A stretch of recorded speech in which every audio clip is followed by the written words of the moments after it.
Hello and welcome to Shaman Sister Sessions, episode 52.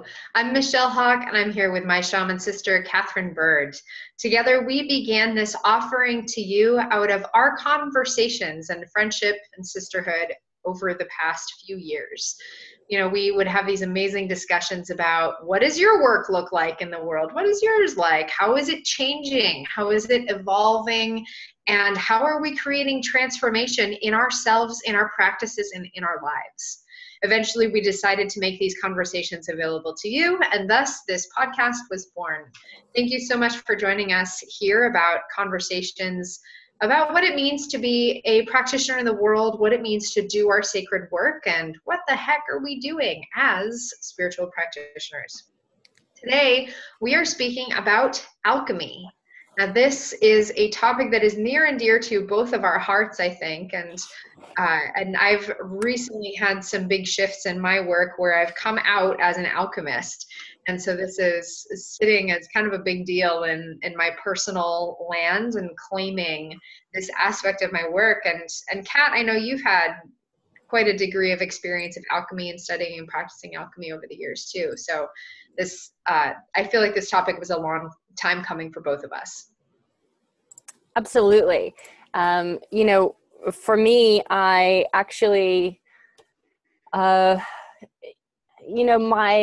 interest in and exploration of alchemy is actually the reason that I discovered a lot of things in the realms of healing and transformation, and even shamanism I discovered through alchemy and the study of alchemy. And I'm not sure what's going on. There's a ding dong. So I started studying alchemy. I don't even remember what year that was, but I became very interested in the spagyric arts, and we can talk some more about that and what that means. But I discovered spagyrics and met these two amazing, interesting alchemists, and they were starting a school of alchemy, which is, especially at that time, not very didn't happen. You couldn't just go, oh, I'm going to go to a school of alchemy. It was sort of a hush hush thing still at that point. They were very old school alchemists, have been doing it for a really long time, and the secretness of alchemists working, especially in the spagyric arts, was intense. And so I somehow got into this program and began studying with these alchemists, and within that I learned it touched on so many things within the the metaphysical and the healing realms and shamanism, and just anything and everything is tied into these ancient practices. So I would love to give some context of what the heck we're talking about here, because it's such a huge thing. So before we go into that a little bit, it's funny, I want to share kind of how I came into realizing that I was doing alchemy, because it's the very opposite of your practice. And so, Kat, like you were saying, you actively went to study with some alchemists and then went and discovered all these other things. I was doing all the other things and then realized that I was doing alchemy. And it's so funny, as I said, this was a relatively recent, within the last couple of years, it really started coming into my awareness, but definitely in the last year that I really started actually claiming it and investigating it and talking about it in that context. And so I was doing, I was practicing shamanism and practicing energy healing and practicing, astrology and looking into all these other different practices. And then eventually came to, oh, wait, that's rooted in alchemy. Oh, wait, this is rooted in alchemy. Oh, wait, this is rooted in alchemy too. Oh, wait, oh my goodness.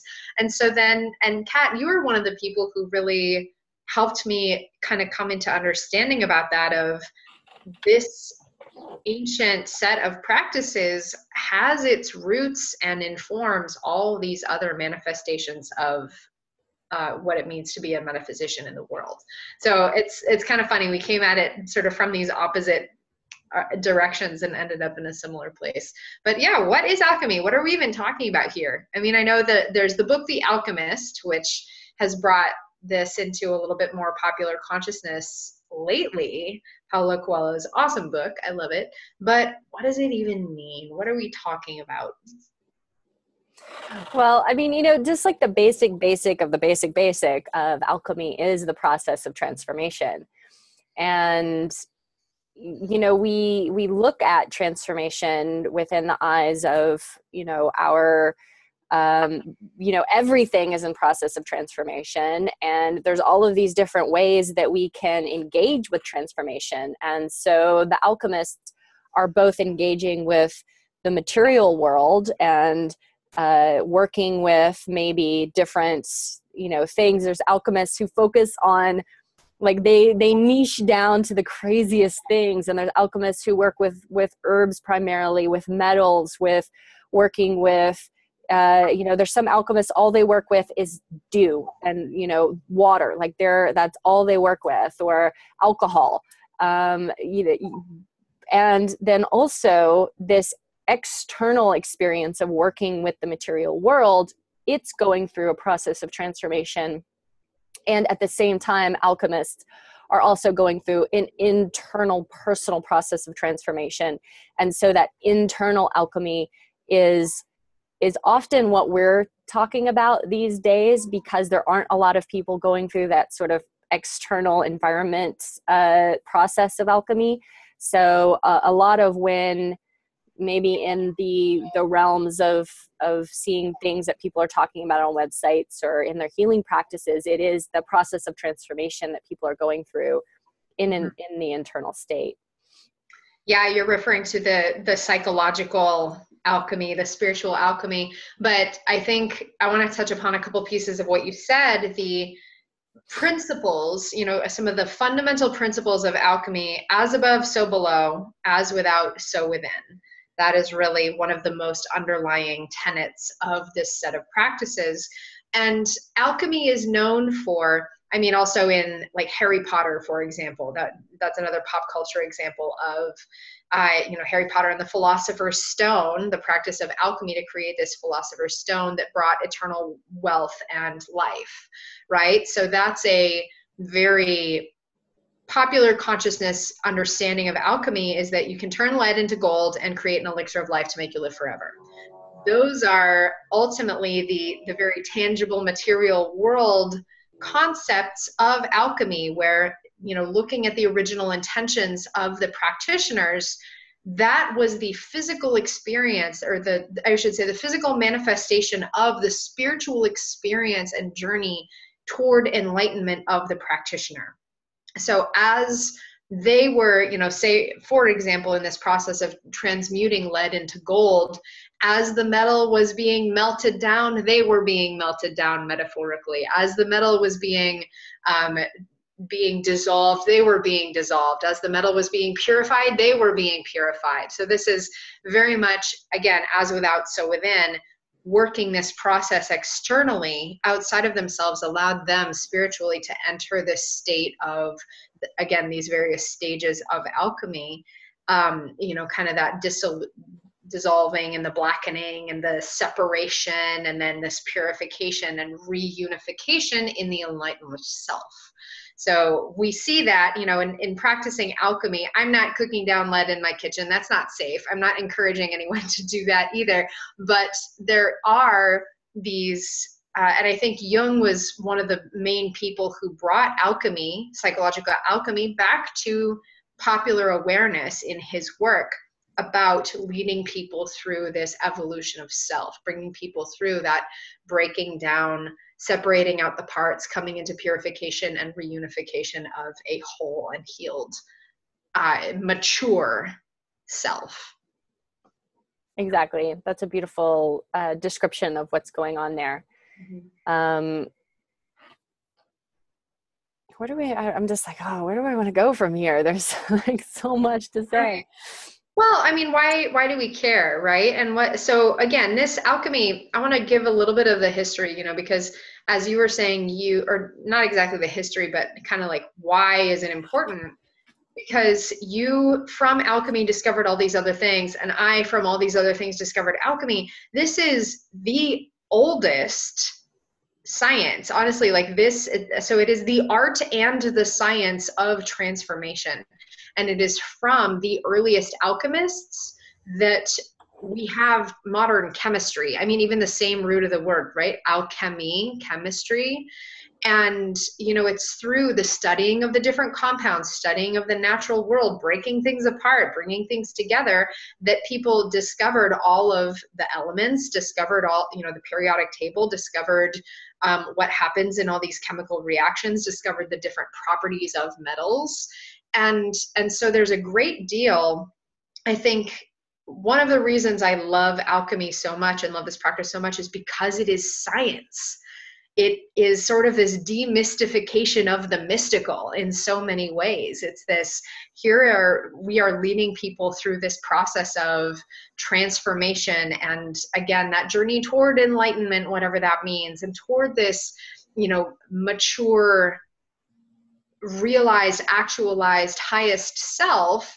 And it is a science. It has these parts that we can look at, these procedures, these steps, these very tangible, material, measurable components.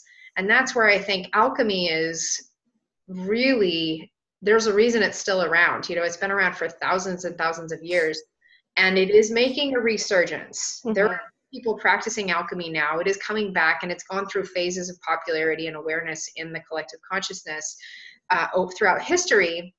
And yet it has never gone away because it fucking works. First of all, there's this, again, you cannot deny the power of aligning yourself with the forces of transformation. Mm-hmm. Yeah, and with the internet and with people sharing information, we have access to these ancient wisdoms that we just didn't have access to before. It used to be that if you wanted to study these things, you had to find an alchemist, which they're very secretive, they're like hidden.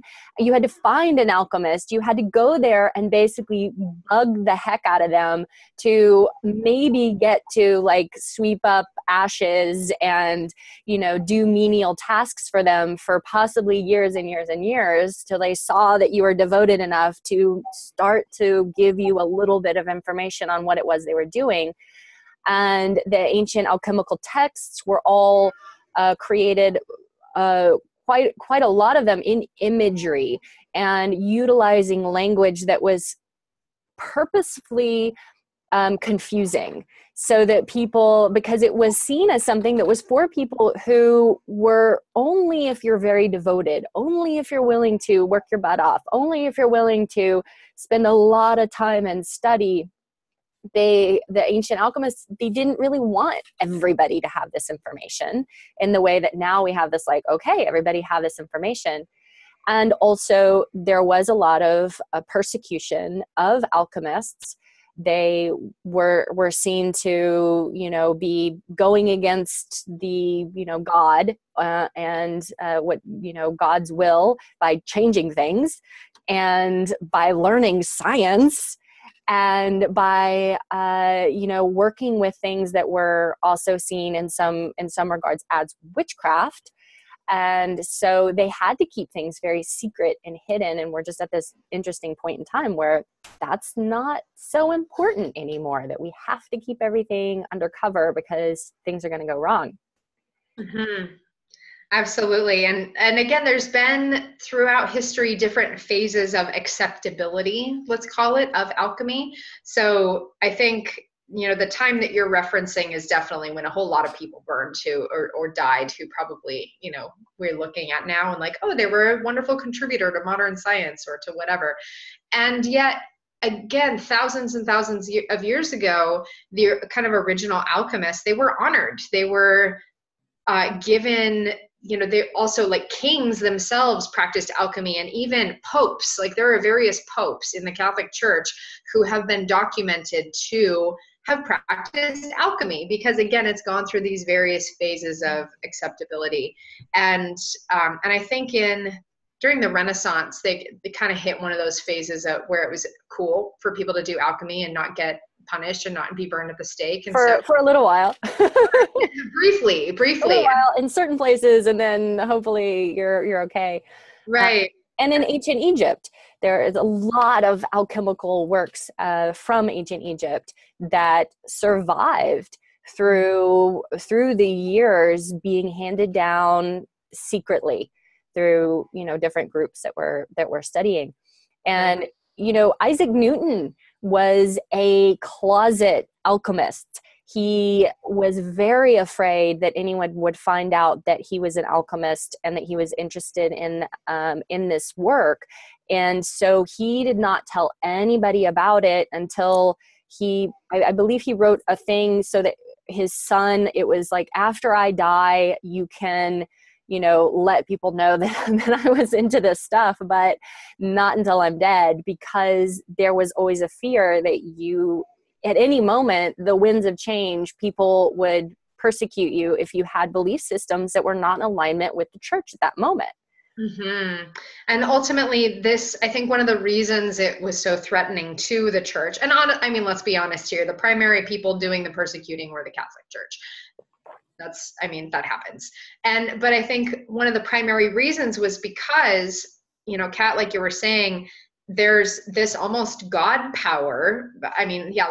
Let's be real. There's this God power going into self-actualization, the powers of creation, and becoming this fully enlightened creative being, and leading yourself through a process of that spiritual journey. And of course, that's going to be threatening to an organization whose job it is to say, okay, well, we're the emissaries from God. It is only through us that you can lead yourself, or that you can be led through this journey of purification and enlightenment. So really what alchemy boils down to in a lot of ways is self-mastery in so many ways. There is this, again, these practitioners were doing these external things, working with metals, working with plants, working with, different forms, working with elements, in order to have something external that they could see to reflect their internal process. Mm-hmm. The external process wasn't the goal. And there were, again, throughout history, I think it's so interesting looking at the history of these practices, because it tells you so much. And looking at it also went through phases where there were a whole lot of alchemists who came into the practices purely for the motive of creating gold, purely for the motive of creating an elixir of eternal life. I mean, that's, you know, a very tempting thing to many people who are in it for not necessarily the spiritual reasons. And for them, it never worked, because they themselves did not surrender to the process of creation and change. And ultimately, it is a co-creative journey, as without, so within, as above, so below, which are also, you know, just to throw in some roots of how is this related to all these other practices, you know, looking at shamanism, looking at the relation of the above and below, and the directions as, the self being the seventh sacred direction, looking to many traditions, looking at, you know, the Kabbalah, looking at Reiki, looking at all these other healing modalities which have their roots and shared philosophy in alchemical tradition. Mm-hmm. And, you know, in this, mostly talking about, you know, this is a Western esoteria, you know, which does have a lot of connection to Kabbalah and to the Tree of Life, to the Sephirah of the Tree of Life, and to the correspondences, that we are starting to look outside of ourselves to the planets, to the plants, to the elements, to everything that's outside of us, and how is it affecting our internal state, and how can we utilize what's outside of us to actually shift what's internal within us. And so this was always a very interesting thing for me, in my study, so when I studied with these alchemists in actually creating spagyrics, and spagyrics it's a practical alchemy. It's not a spiritual, psychological alchemy. It's a practical alchemy, meaning you're actually working with stuff. So taking plants or minerals and breaking them down. Spagyric means to take apart and put back together. So it's a very long, drawn out process of utilizing a material, taking it apart, putting it through alcohol, distilling the alcohol, taking everything and taking it apart to all of its different, pieces, which in alchemical study are the salt, the physical body, the physical plant matter and material, the mercury, the sort of spirit of us, sort of that in-between element of the spirit of who we are, which is the liquid and the, these essence. And then also the sulfur, which is the soul, the DNA level, which are like the essential oil aspects, the higher frequency parts of a material. You take all of those things apart, you pull them apart, and then you put them all back together. And in that process of putting them all back together, you create a spagyric, which you could say is sort of like a super high-powered tincture, but to the next quantifiable next level, where you can take 1 drop or 3 drops of this and receive the effect of this spagyric. And the process of working with these materials would include meditation. It would include working on specific days at specific times, because you're connecting to the planetary energy that plant is connected to. So say you're working with rosemary. Well, you're going to work on Sunday, and you're going to work mostly, you're going to try to start the works on the hour that corresponds with Sunday. And maybe you're going to wear yellow and, put around the area where you're working crystals that would be in a correspondence to the sun and bringing in sun energy. And everything that you're thinking about is like attracts like how can I make this more powerful? How can I bring more sun energy into this experience that I'm having and of this material that I'm making, so that when I take it, I am actually infusing my whole system with the energy and the power of the sun through this plant, through the meditations, through working in specific times, through all of these different imagery and correspondences, so that I get the most powerful thing. And this is where modern homeopathy actually comes from, because although it's different, like attracts like, and it changed at one point, but this was the origin of homeopathic medicine, that if you wanted to actually be well, you would shore up your parts of yourself that instead of kind of modern medicine, which is like, oh well, let's fight it and let's do the opposite thing to what you have. Let's actually give you something that is similar, and this will change things. So for example, in my case, I was born on a Sunday, so that's where my Mercury is. And so if I wear yellow and have more yellow around me and take spagyrics and take herbs and drink herbal teas that have more of a sun influence, they're in that correspondence, that will make me healthier in all regards. And so I will avoid illness. And it's just such an interesting thing. I had so much fun learning this and practicing it and doing this work. At one point, I actually had a practice where I would wear the colors every single day of the week. I changed the colors of the clothes that I was wearing based on that day to bring myself into the highest vibration of that day possible. and to, you know, wear the metals and the stones that were in correspondence with that day.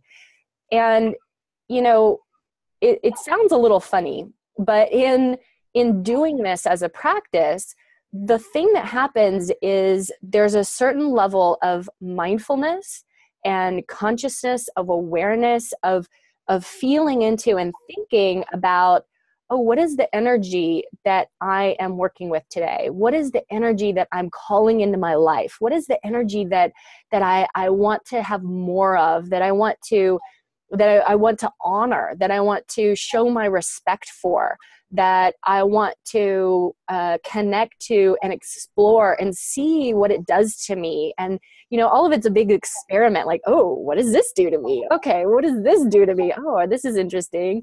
This makes me feel this way. This makes me feel this way. And so there's a lot of playing in these correspondences and using these, you know, different herbs and things that are so connected to self-awareness and awareness of self from a place of kind of, this is my you know, where I'm at on a regular basis. And then when I add this is what it turns into. This is how I feel. And we always talk about self-awareness being the cornerstone of any mystical, metaphysical, or healing practice. And so I believe that working within these realms of starting to explore and understand, you know, what it means to work with energies, it's one of the best ways that we can develop a greater sense of self-awareness. Mm-hmm. You're referring in different sorts of words also to aligning ourselves with these cycles of power outside of us.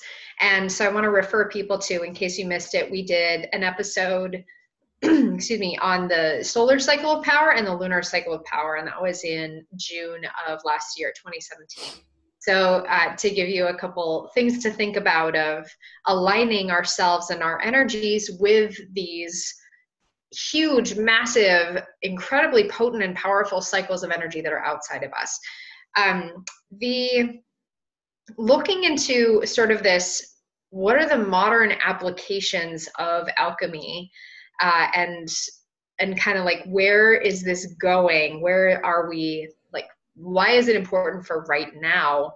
One of the things that I keep coming up with when I think about it is, how many people actually know how to change or how to create change?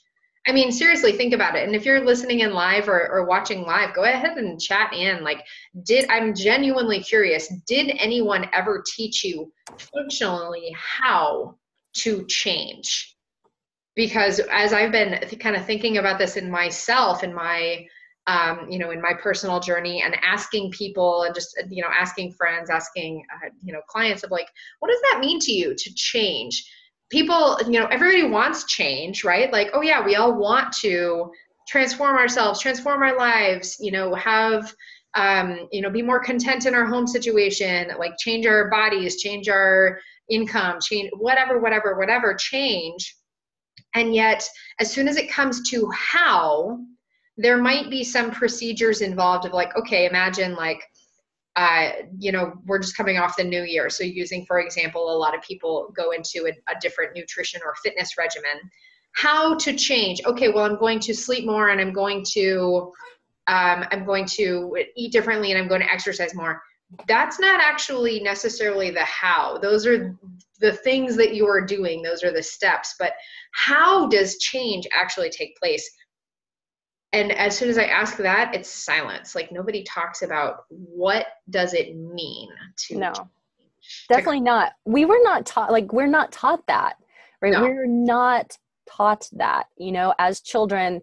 And, you know, just even looking at our, you know, looking at our school system and just the way that it's set up. Okay, well, you're going to jump in there when you're 5 years old, and for the next 13 years, you're going to do the exact same thing every day. And it's going to look exactly the same. You're going to come in at a certain time. You're going to sit down. You're going to do this. You're going to, like, it is the same. And so it's sort of like pushing us into this space of like, oh, well, like remaining the same, doing things the same way constantly is what's expected of me. Right. Not a lot of ability to hold space for what has changed really. How does it happen for people? Right. Or, we're in positions where we're told what to do. You're using the example of school. Like we're told what to do in school. Like we're not taught how to think. We're not taught how to take agency unless you went to an alternative school or you went to a place that actually facilitated skill management and skill learning as opposed to knowledge learning. I wrote this little story. I was just sort of imagining, and I want to share it with you. I'll just give you the paraphrase version of imagining what it is like to try to actualize change if you have no idea what that is, like kind of the feelings about this. So I'd like for you to imagine that you just got to Earth for whatever reason, like you didn't grow up here or whatever, but you just got to Earth and you are asked to go get in the car and drive to the grocery store. First of all, you've never seen a car. You don't know how to turn it on. You don't know what to do. Like say, for example, someone puts you in the car, then you're like trying to find how do I turn it on? How do I make it go? What do I do? And most often what will happen is you won't go anywhere. You won't be able to figure it out. You'll just sit there. You'll get kind of frustrated. You might try like poking things. You might like press the pedals. Maybe you'll press the pedals and flood the engine, or maybe you'll put it in gear, but you probably will get stuck and you will never drive again because you'll get frustrated. Imagine you actually get to turn the car on. You somehow figure it out and you somehow figure out how to push the pedals in the right order. You won't know where to go and you won't know how to drive. No one ever taught you how to drive. So you'll probably crash. Like maybe you'll make the car move a little bit, but then, you'll run into something or you won't have to figure out how to stop and you'll crash and then you'll never drive again. Or say, for example, but it can be done because you do see people driving around you. You're like, okay, well, they're able to drive. They're able to go somewhere. So like it can be done. I just don't know how. And you keep trying, and eventually you figure out how to make the car move. You figure out how to go without crashing, but you have no idea where the store is because no one ever told you and no one showed you a map. So you just keep driving around and maybe eventually you luck out and find a store. Or maybe you just get lost and again, you never drive again. So this is how most people relate to the idea of change. Quite frankly, is most people will say, okay, I want to change this thing about my life. And then they won't have the skill set to make it happen and they'll fail, nothing will happen, they'll feel frustrated and then they won't try. Or maybe they have the skill set, but then they fail, they crash, and it frustrates them and then they stop trying. Or maybe they're kind of succeeding, but they just don't know where to go with it. So these are these different phases of what is it like to be a creator? What is it like to create change? And alchemy, again, this is a science. This is a very structured, very procedural, walk you through the steps of what does it mean to actually change something from one thing into another. I remember when I actually realized that I was doing alchemy and it was ridiculous. The amount of just mind-blowing little epiphanies I was having about, oh my gosh, this is what I've been doing for all these years, is teaching people how to change, teaching people the process, A to B, transformation, because nobody ever fucking teaches us. So we've got to figure it out or find someone who miraculously knows how to drive a car, sit in the seat next to you, tell you how to turn it on, tell you how to move, and tell you where to go. Otherwise, you just sit there. Yep, absolutely. And, I'll tell you, like the practical alchemical process, it is crazy. It is a lot. It's a lot of equipment. It's a lot of gear. It takes a long time. It can take over a year to make one, little bottle of stuff. It's so much you're paying attention to. Conditions have to be perfect. It has to be watched. It has to be tended. It has to be paid attention to. And then there's this that happens and this that happens and this that happens. There's so many steps and layers. And you know, like what you're saying, right? It's like, oh, well, a lot of times we're like, well, let me just think and pray and, like I'll manifest this thing over here. Like I'll manifest getting to the store by thinking about it and praying about it and like doing one thing. Well, no, actually, that's not how it works, right? It's like you got to turn on the car and you got to learn how to do this and you got to learn how to do that. And all of these steps, like how many steps it is to actually drive a car to the store is huge to not mess it up somewhere. And the same thing with alchemy, whether it's practical alchemy or internal alchemy, it's not just like, oh, well, I want to be this way. I want to be this different kind of person. And I'm just going to somehow go from this place to that place. And people have this crazy idea that that's how that change occurs. And if you look at something like maybe evolution, as it is, evolution is happening everywhere, all around us. Animals, plants are evolving in real time right now, but it is happening so slowly. Most of the time, we don't even recognize that it's occurring. And so the same a lot of times with us, we get frustrated because we're not making fast enough progress. We are like, why aren't I there yet? I did my meditation. I did my prayer. I talked to some angels. I did this exercise. I changed the way I'm eating. Why aren't I there yet? Like, what's wrong with me? What am I doing wrong? And it's like, well, actually, there's a lot of stages of development here. And at each stage, honestly, you get your ass kicked over and over again, because each stage is, think about some of these words in alchemy. Calcination, which is like calcify, which means to burn till it's white powder. That sounds like fun. Dissolution, to completely dissolve, to let go completely.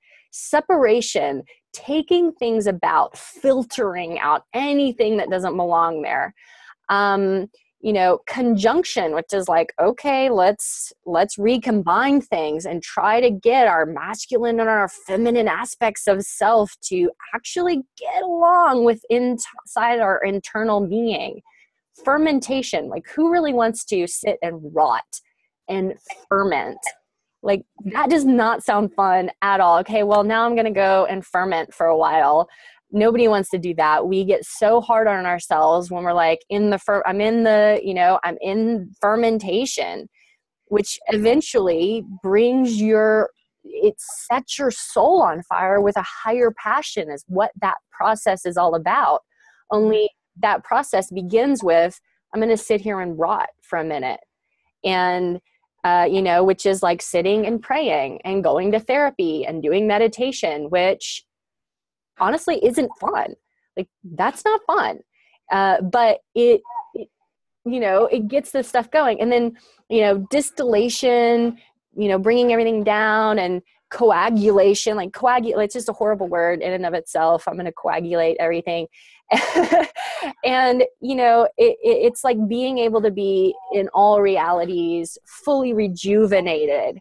Mm-hmm. But just these words that we're using, when we feel into the words, we're like, oh, it sounds like a little bit of work. And it is.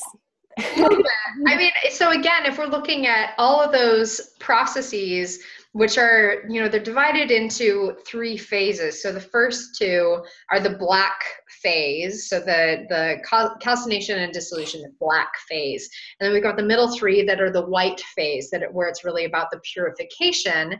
And then the final 2 are the red phase, where you're actually this is at the end of alchemy, you make the philosopher's stone. If you do everything perfectly for a very long time and you surrender to the process, at the end you have this philosopher's stone.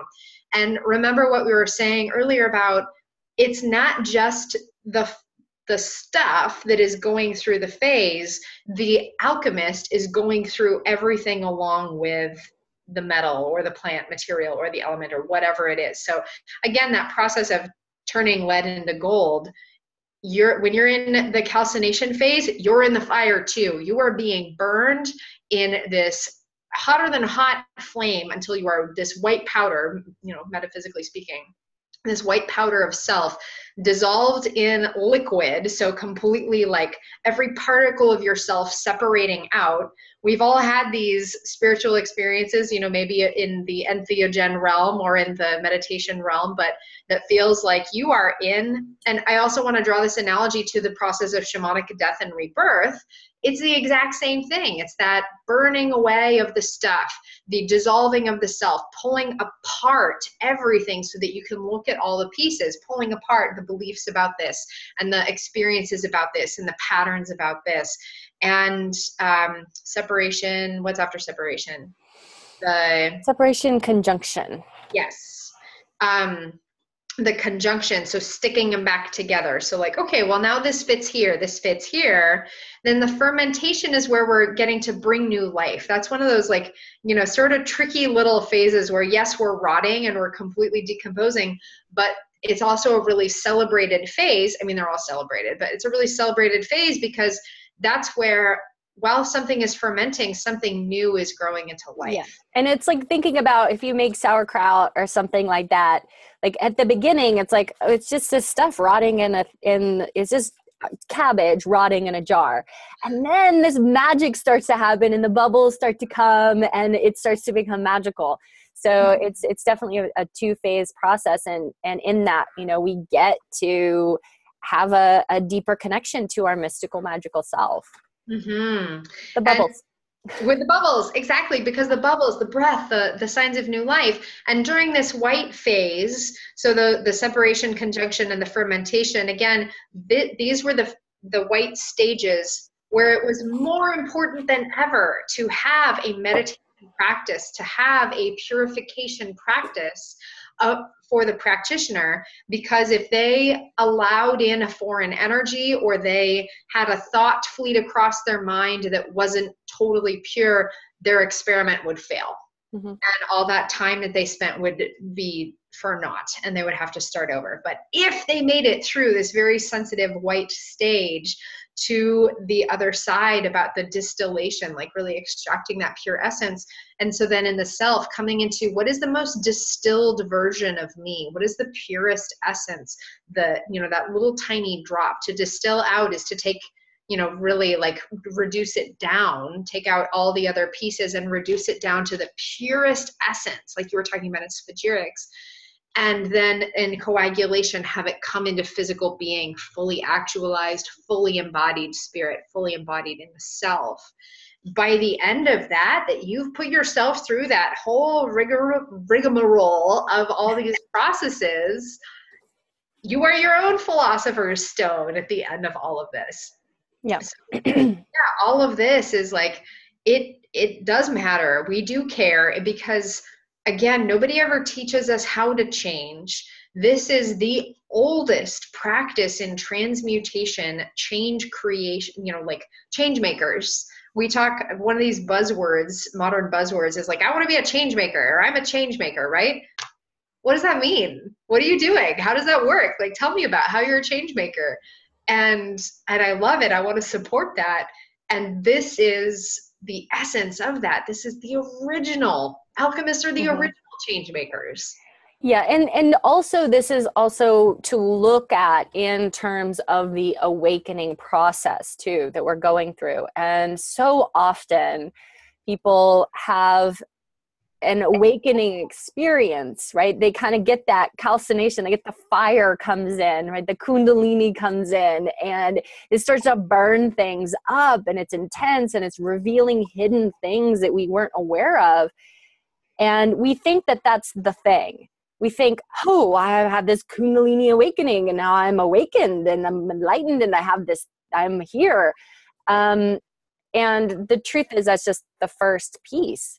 That's just one tiny stage in the development of your being that over time you come to realize after a while, you're like, oh, that was not the thing. The thing is me actually doing this work here.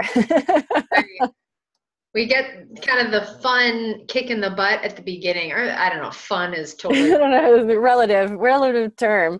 right, But we but think, oh, well, now I should be at the coagulation. I should be at the fully, there. I should be fully there because I've had an intense experience. And maybe that intense experience has gone on for quite a while. And you're like, I'm sick of this intense experience. Can't I get something else? Aren't I done yet? And I believe, like you're saying, the problem is that we don't have a roadmap. We don't have a way where we're like, okay, well, I'm having this awakening. I know there's something there. There's a lot of hidden stuff that I'm realizing. I'm realizing that I am actually this, or this stuff I haven't looked at. And I have these gifts. I have these things going on.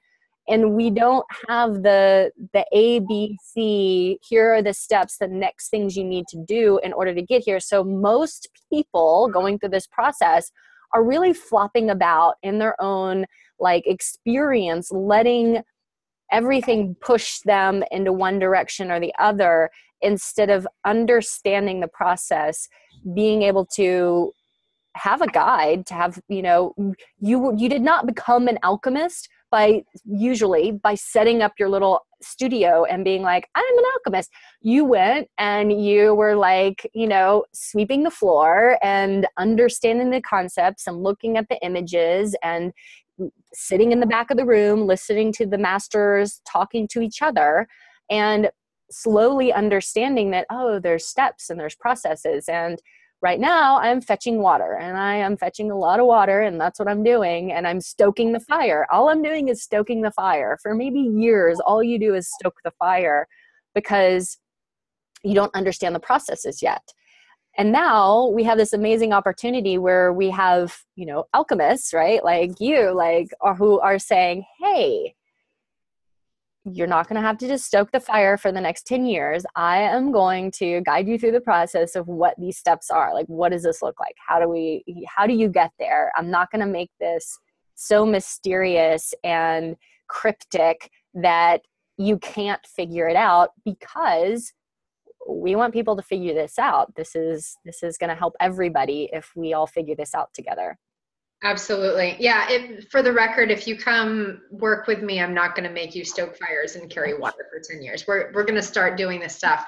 I want to give people a couple of things. I know we're running out of time here, but as you're going through this awakening process, what are some of the symptoms of getting stuck in any one of these phases of the alchemical process? Because I think, a lot of people can relate to, there's some sort of, okay, I'm in the process, but maybe I don't know where I am, or I'm somewhere in this, but I don't know exactly what's coming on or what to expect after this. So in the calcination phase, remember, this is the burning. Kat, you were talking about the Kundalini awakening. So this influx of heat, this influx of energy, and some of the things that you might be experiencing in your life if you're in this burning phase, this calcination phase, are adrenal fatigue, quite frankly, burning out your system, having so much energy pouring through you that you're experiencing flu or fever symptoms, literally heat, holding heat in your body as internal stuff is burning away. Losing, having a lot of things just kind of disappear or evaporate out of your life, like losing your job, losing your home, losing I'm right. It's awful. I'm sorry. And also maybe you're in the calcination phase where things are burning away. Right. And you're revealing some hidden things about yourself. Maybe you're realizing you have gifts, you have things you're interested in, you're sort of opening up to possibilities in this place. So sometimes we get so addicted to the experience of that heat and the fire and the burning and the I'm just punishing myself to ash, and we get very addicted to it. And I think in our society it's almost even more common to think this is the thing. Oh, this is the thing that is, so how can I continue to do whatever practices or things that I have been doing in order to stay in this state as much as possible? So that's place I think a lot of people get stuck here. Right. And that's only the first stage. Yeah. It's, and I hear you totally. There's this almost addictive quality to, I have to keep burning away. I have to keep burning, burning, burning. We get to do more than that. So signs that you might be stuck in calcination, go ahead and listen back. If any of that describes you, like there's more, okay? So beyond that, the dissolution, the dissolving of self, Yeah. letting ourselves be pulled, it's not the pulling apart, it's not the separation, but it is that kind of almost relaxing. Yeah, and it's like surrender and letting go and immersing in the subconscious. Mm-hmm. And so many people get stuck here where it's like, kind of falling into the subconscious and being very comfortable in that space, the feminine, the water, and kind of like, oh, I'm in the flow, and not really pushing to get past that. Mm-hmm. Yeah. So some symptoms of this, a little bit in the bliss ninny phase, Yep. let's call that. Yeah. Bliss ninnies quite often might be stuck in the dissolution phase of just that. Oh my gosh, it feels so good to be immersed in the sweet waters after going through all that burning. Like, I don't want to leave. I don't want to leave the sweet waters. Like, I'm just dissolving in spirit, man. It feels great. Right. Has dissolution written all over it. And yet there's more. So then we're going into separation, which is like an air, because it is starting to filter. And, in this space, you're also connecting, like you're connecting to your vision in a lot of ways. Like, oh, okay, so my visionary self, and reconnecting to the physical body, and that I am, I think, starts to live here. Like, oh, okay, now I've dissolved, and wait, like I exist again. Okay, that, sort of solar plexus energy of I am lives here. And let's take it apart, right? I am. And what does that mean? Like, what are the pieces of I am? What is the structure? And let's pull it apart so that I can look at it. This is the first phase where this introduction of objectivity, and able to like, okay, how do I look at this? How do I examine these parts of myself, pull them all apart? It again, like take apart the machine or the device or whatever, so that you can look at all the different pieces and understand before you selectively. And so then if you're stuck in the, that's what we're doing, like symptoms of the symptoms. Separation phase, right? Or like, are you just navel gazing all the time? Like, oh my gosh, why do I make that choice? What does that say about my behavior? Examine. Look at, and I mean, I love to do that, quite honestly. Like, I love picking this apart and looking at all the pieces, and yet, and so it's a little bit easy for me to get stuck there sometimes, but ultimately move it on through, keep going. So are you spending all your time just examining the different parts and not doing anything with them? Yeah. Coagulation, or no, conjunction. So then we're kind of rising up into the heart, and we're starting to bring things back together. So the masculine, the feminine union, utilizing sexual energy to actually bring transformation and change into our lives. This union space. Mm-hmm. So what's a symptom of this one, Michelle? I think, some of the energies here, so you're talking about the balance, right, between our masculine and feminine, and we're being selective here. So in the last phase, we were being sort of objective about just looking. Here we're being selective of like, okay, well, this part and this part, let's merge these together, and let's, really sink into the juicy of that heart space, right? It feels good to be in the heart. It feels good to have this balance. And oh my gosh, I get to stay here. I get to have the pleasure of this reunion within myself. And again, there is, in the kind of like pictorial representations of this phase of alchemy, it's the union of the king and queen. There is a lot of sexual energy there. And I think getting stuck in that phase of like, oh, I feel so good to be back in my body. That's the other thing, is this is the first like, okay, I'm back embodied phase, that we can get stuck there of like just the bliss of feeling, like we might be whole again. And yet again, there's more to go. But this is the first time we get to actually be back in the body and, okay, I have my inner my heart space. I have my masculine, I have my feminine, I have this sweet connection. It's all about this re-merging. It feels good to merge. Mm-hmm. And yet there's more. Well, I think, you know, one of the things that we can kind of see is sometimes people become so in that heart center that anything that pulls them out of that becomes very challenging. And I think being stuck in this phase might be kind of that experience of being very like, and especially in the forward heart, like, oh, everything's from my heart, and everything is about how do I make things right? How does everything needs to be fine? Everything needs to be okay. Everything needs to be in union. Everything needs to work. And like, that's not going to last. Like, honestly, it is not going to last, because things always fall apart for everybody. And when we become really intensely invested in that experience, then we know that we're stuck. Mm-hmm. There's also, I want to call people's attention to, there's at every stage, there's the kind of thinking like, okay, after this, I'm done. Like, this is the last one. Probably not, really, honestly. And, you know, we can be going through this cycle over and over again. Exactly, right? We're always going through this process in some form or another.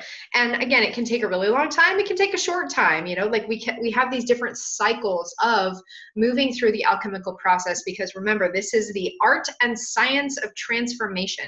Mm-hmm. We are always transforming. We are never done. So the more we hold on to one of these phases, like again, sitting in the heart phase, because it feels so good to be in the heart, the longer we're just sitting there in the middle of this wheel, the middle of this process, when, okay, if we surrender and we move on to the fermentation phase, the next phase, and actually bring new life, then we're continuing our cycle. So again, the fermentation is the rutting, right? It's like that simultaneous, the life that comes from letting it sit. Like, so you have all this heart activation, you let it sit, you stop poking at it for a minute, and it starts to awaken, like almost mysteriously. That was one of the things. So alchemy was actually like the origin of alcohol, because they fermented things, right? Again, moving things through this process of, or like I should say, like people made alcohol accidentally, but this was like kind of an on purpose product of, oh, let's create this process of transformation to create the new life through fermentation. As these things, these new gifts, this new merging in our heart space is coming into, we're just letting it sit, we're enjoying it, and then we have new ideas. Okay, here's this new way of being in the world. Here's this new manifestation of something. Here's this new person in my life. Like, we're starting to have the newness come about. And remember, in the calcination phase, you lost your job, you lost your home, you lost your whatever. Now you're starting to have, oh, maybe I have a new job. Maybe I have a new thing that's taking my attention. Maybe I have this new opportunity. So there is this new life phase. And it's so easy to get distracted by it. It's so easy to just sit here and say, oh my gosh, it finally feels like things are happening. It finally feels like there's stuff being created in what previously has been kind of a destructive process. Mm-hmm. Yeah. And also, this is the phase where there is the fermentation, like there is a certain death, also a piece of like kind of the child self. So for a lot of people, there is a need to kind of go into therapy and like get the deeper layers and the deeper things, and you know, sit in meditation and pray. And this is, you know, we're coming up into the throat now. And, you know, how are we expressing ourselves in this time? And, you know, we've all seen people, and sometimes ourselves, where we've gotten stuck in that process of, okay, well, you know, I need to spend all my time looking at my inner child, right? Inner child work is super important. It's very valuable, is absolutely important. But sometimes we do get stuck in that space of like, everything is related to my past. Everything is from here. And we somehow kind of let ourselves sit within that fermentation. Right? We don't get the bubbles. We go, oh, well, I'll just sit in the rot part. Mm-hmm. And so that's kind of where we can sometimes get stuck to in that phase. Yeah, it's like you can get stuck in either part, either in the rotting and like just examining the death of the inner, or like the processing of the inner child over and over, or get stuck in the bubbles of the new stuff and just enjoy the bubbles and get super like drunk on your life, right? And really, I mean, that's what would be happening. But again, there's more. Oh. So this finally, so those three steps were the white stage, where it was all about this like purification, this going through the process of coming into what is the purity, so that when you enter the red phase with the distillation, you're distilling, you're pulling out the essence. Okay, so we moved ourselves through this process now, moving up into the third eye. What is the essence of this being? What is that like pure drop, that single drop to take from all of this and distill out all that liquid that is the core essence of myself, of my state of being? Mm-hmm. Mm-hmm. And, this phase has a little bit of kind of releasing the ego in a lot of ways. It's like, oh, okay, I am not that. And so, I think sometimes that's a place where we get stuck, where we're just like, we become so obsessed with being not of the ego that it's almost like an egoic, aspect of being, to be like so into that process. Because it's like this, if you think about distilling, it's, you're boiling, really, you're to get the vapor, to get the essences to come up, and then to be aware of, oh, that's the essence, that's the truth, that's the real truth of where I am. Mm-hmm. And we can easily get stuck there when we think we figured it out, right? Oh, this is the essence. This is who I am. This is like really kind of sitting definitively. And there's this piece of, okay, that might be truth, that might be essence, but is it whole? Like, Mm-hmm. do you live there too? And that's where we reach the final stage of coagulation. Yeah. The two C's mixed up. Coagulation, which is, yes, this is the truth. This is the essence of my being. And also it's like the union of the self and spirit. It's the union of above and below. Remember, we're looking at that as above, so below, ultimately coming to union of above and below, as without, so within, ultimately coming to union of without and within. And that coagulation, not the best word, but really ultimately talking about something very beautiful, that is the embodiment, the full embodied actualization of this very metaphysical process, this very spiritual process, ultimately returns completely to the grounded self. Right. It's being able to exist in all realities. It's not being stuck in just the mystical, right? Because a lot of us, we're somewhere in this, but we're like, oh, well, I am mystical. That's what I am. I am in the astral. That's where I'm comfortable. I'm not comfortable being on the earth. I don't want to be here. I don't want to be a part of this thing that I'm doing. And, this is getting to the place where we're like, I am mystical. I am in the astral. I am this. I am a human, and I'm fully okay with living in all of these realities basically at the same time. So it takes us from living such, sometimes a very disjointed experience of, now I'm mystical and now I'm human, and allows us to feel like we are within that together always. Mm-hmm. And at this phase, we have figured out, we've figured out like who we are, what the essence is, what the truth is. We've cleaned out all of the things that don't belong.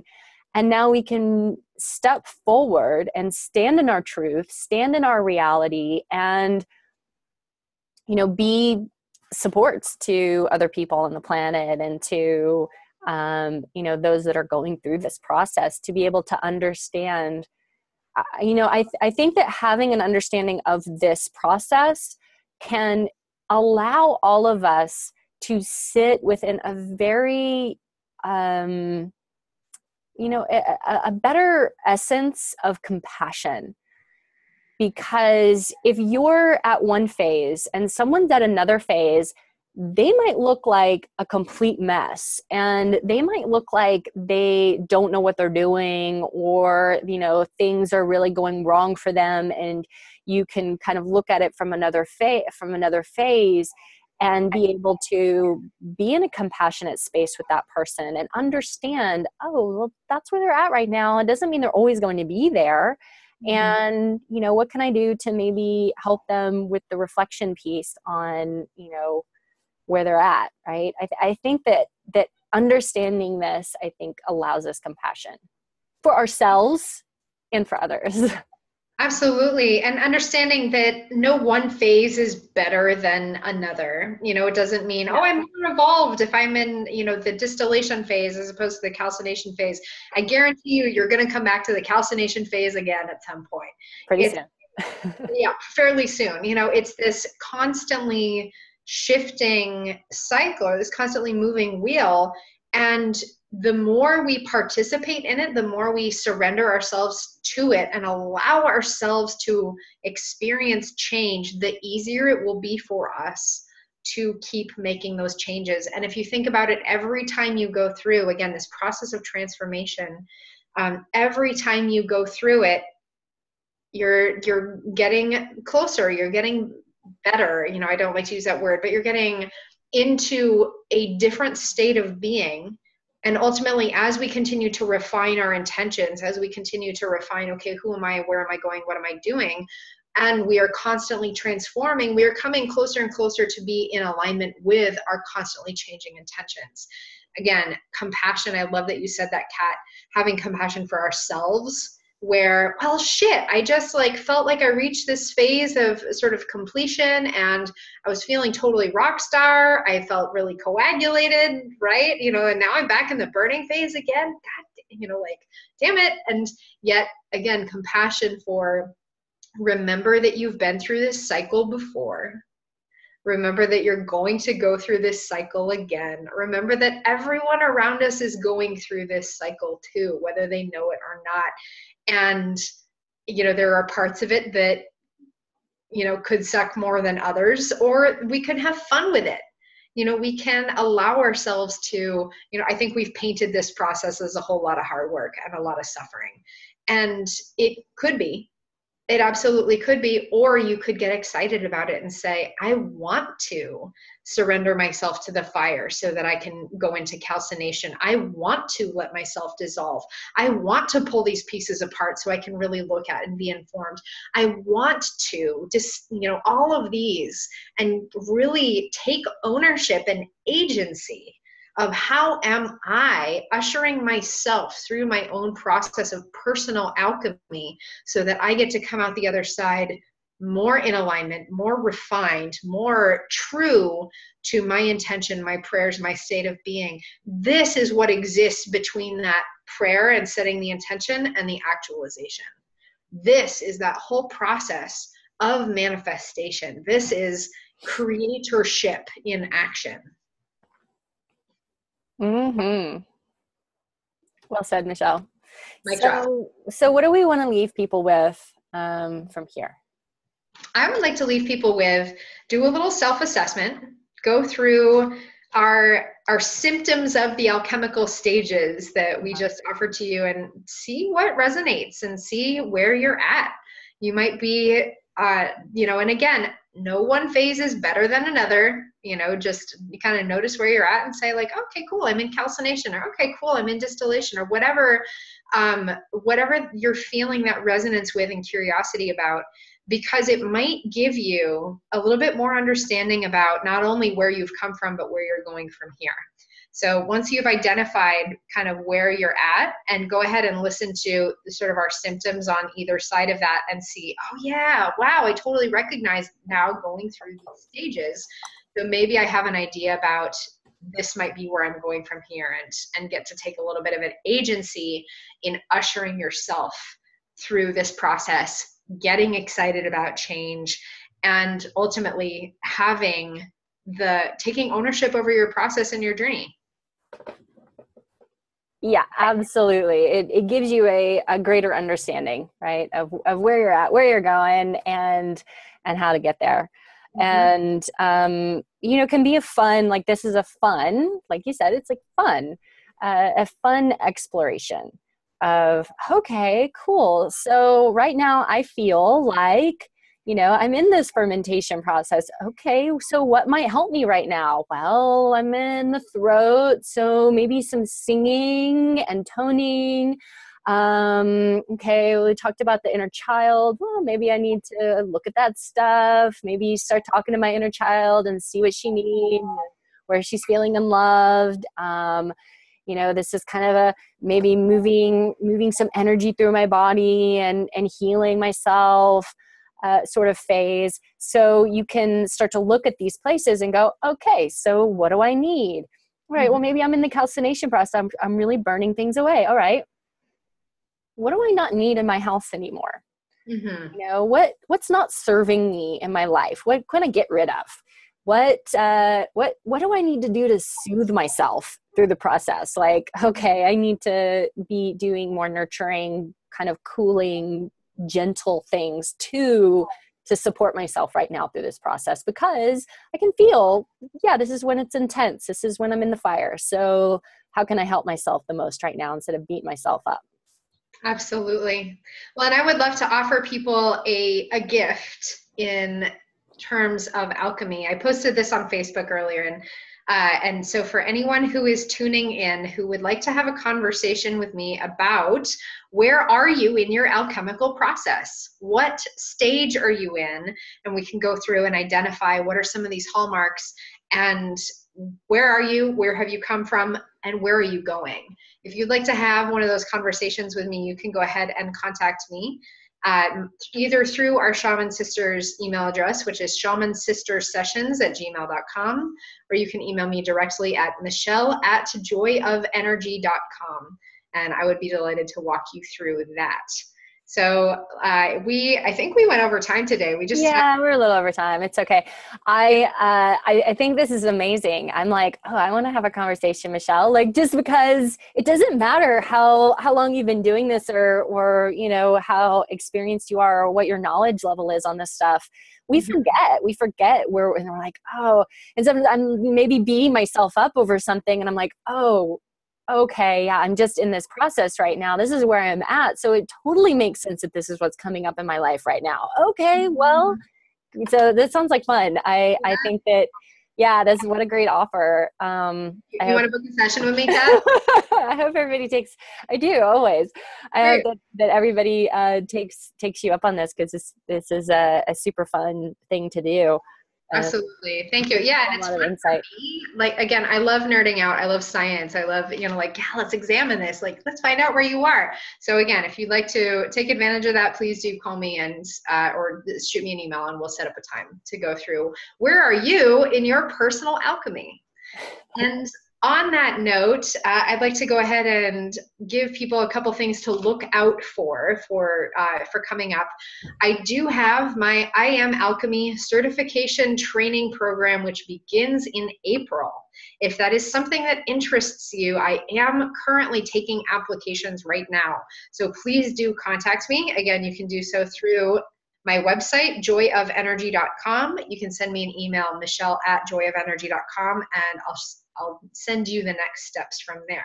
So again, if this is something that interests you, if you want to look at what is the alchemy of self, the alchemy of I am, and be more informed, more able to work with these cycles of power, work with these cycles of change, and own your creatorship, taking agency of this transformation in your life, then you might want to consider reaching out to me as soon as possible, as I do have, I am taking some applications and spots are filling up. Yeah, So and this is so great for those that are in the, working with people, doing coaching, doing healing work. We often aren't taking into account this process, and we wonder why our clients are at a certain place, or how to help them the most at that moment. Or maybe we're giving them advice to do something and wondering, why isn't that thing actually working for this person when it worked for this person? And so I think that this is like a super key to like up leveling your healership, your coaching abilities for sure. Thank you. Yeah, it's so important. Again, harnessing, actually, I want to say understanding so that we can actively work with the cycles of transformation is ultimately one of the most empowering and powerful gifts we could offer to ourselves and to everybody around us, to our clients, etc. So again, please do reach out for that. Kat, do you have the Open Your Channel retreat? Open Your Channel on the 9th, 10th, and 11th of February coming up in Orange, California, and it is a stay-in retreat. We are going to do amazing practices for opening the channel, connecting to guides and spirits. It's going to be a lot of interaction and just deeper levels of awareness and practices. And Michelle's going to be there helping to facilitate. It's just going to be outstanding. And then the next weekend, the 17th and the 16th, I don't know, 17th, Saturday the 17th. Saturday the 17th. Michelle and I are hosting an event also in Orange, California. What's the name of it, Michelle? Visionary Code Activation. That's right. Visionary Code Activation. And this is, for those that are on this visionary path. And we are going to be laying in some amazing, beautiful master codes and doing healing work and channeling and all kinds of incredible, do some practices, very transformative event that's going to be. Absolutely, working with some pretty deep soul code stuff. So if you're interested, you can find more about that. Our event is up on Facebook, so you can find Shaman Sister Sessions on Facebook, find either of us on Facebook as well, or just look for Visionary Code Activation and you'll probably find it.